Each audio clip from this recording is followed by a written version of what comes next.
Yeah, clearly I'm not at the shop right now. I'm in San Francisco for a minute, but we can talk about this.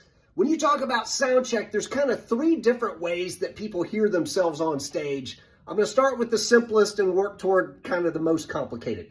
The first one is just to have an amplifier on stage, sitting behind you usually, hopefully tipping up, pointing at your head because that's where your ears are. You just plug into that, crank that thing up, they'll put a mic on it to put it in the PA, and you should be able to hear yourself.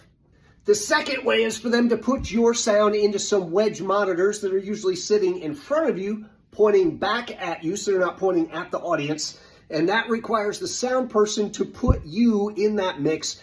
You just have to ask. If I need more fiddle, I just have to ask, can I get more fiddle in my monitor, please? The third way is to use in-ear monitors. Generally, there's a wireless transmitter and a receiver. Again, like a wedge, you're going to have your own mix. You're just going to have to ask the sound engineer to put some of me into my mix so I can hear myself in my earbuds.